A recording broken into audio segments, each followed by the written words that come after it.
A lot of people say it doesn't matter what Jesus looked like, it doesn't matter what God looked like or other deity. But the thing is, if it did not matter what Jesus looked like, why don't they show what the original paintings and pictures of Jesus look like?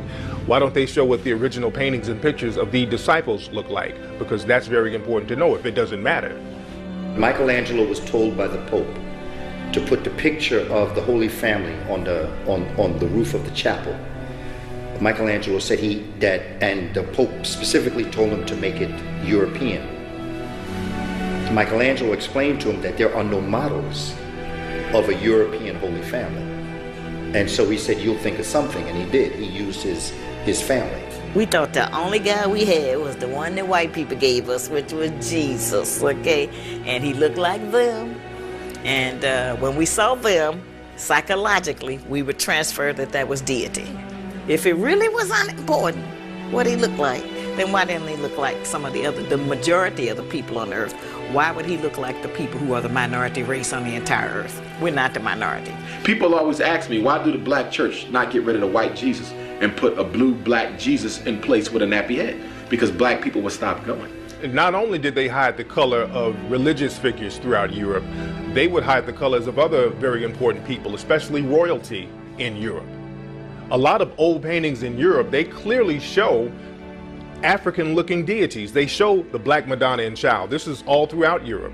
They show black pictures of Jesus. They show African-looking disciples all over Europe.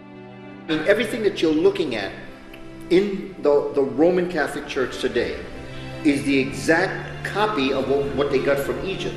The high priest, the regular priests, you got the cardinals, you got the bishops, and then you got the Pope at top. So you had the Pharaoh, you had the high priest, you had the priests, and so you have the same type of categorization of people as they're placed in the temple, but their purposes and what they were telling was different. When racism rose, because racism was a system, and prior to the system of racism evolving as a necessary instrument for the maintenance and protection of the European genotype, Europeans, for many intents and purposes, I would say just about worshiped African people. First 3 popes were black. You had one named Saint Victor, you had one named Saint Gelasius, you had one pope named Saint Matthiades. There was another brother named Saint Benedict, who was a patron saint in Europe, well known throughout Italy. Militatus was a black pope. Militatus was the pope during the Council of Nicaea. And we've had these brothers who were worshipped throughout Europe and Italy, and we don't talk about it in America, but they're well known in Europe. You have one brother, Saint Maurice, who's a well-known martyr and a religious figure throughout Europe, and you see his statues all over the place. Many of those who early on helped to formulate what is modern-day Christianity in Greece and Rome were also African. When you look at Christianity, you're dealing with the Amen priesthood that's coming directly out of ancient Kemet. You're dealing with the rites and rituals of Osiris, the passions of Osiris, the idea of the resurrection of the dead and his son coming forward, Heru, as his living testament to his life. Aset, who the Greeks call Isis, is the essence of who Mary is. Nebutet, who is her sister, is who Mary Magdalene is.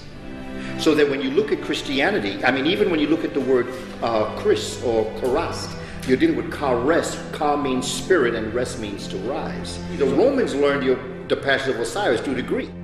And the Greeks learned it through the Kemites or the Africans from Egypt. So that it was just a retelling of the same story, superimposing things that they thought they knew. And that becomes what we today call Christianity.